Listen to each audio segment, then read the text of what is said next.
नमस्कार मित्रांनो, स्वागत आहे आपलं विजेता न्यूज या यूट्यूब चॅनलमध्ये.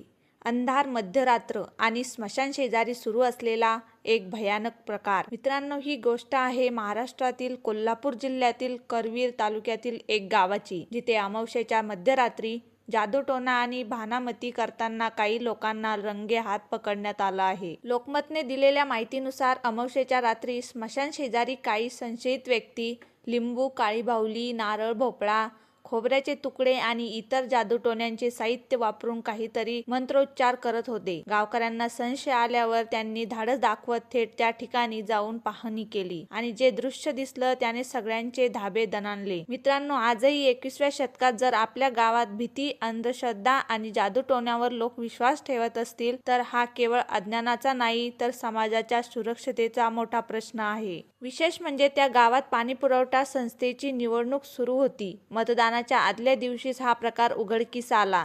त्यामुळे गावात मोठी खळबळ उडाली आहे.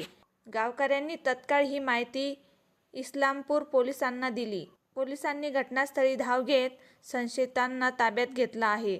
सध्या पोलिसांकडून पुढील चौकशी सुरू असून हा प्रकार नेमका कोणाच्या सांगण्यावरून आणि कशासाठी केला जात होता याचा तपास सुरू आहे. मित्रांनो, जादूटोणा, भानामती यावर विश्वास ठेवणं आपल्या समाजाला मागे नेणार आहे. कायदा, विज्ञान आणि जागरूकता हेच आपल्या सुरक्षतेचं खरं शस्त्र आहे. तुमचं मत काय आहे? आजही अशा घटना घडणं कितपत योग्य आहे? कमेंटमध्ये नक्की लिहा. अशाच सत्यथरारक आणि महत्त्वाच्या बातम्यांसाठी चॅनलला सबस्क्राईब करा, व्हिडिओला लाईक करा, शेअर करा. भेटूया अशाच एका नवीन व्हिडिओमध्ये. तोपर्यंत धन्यवाद.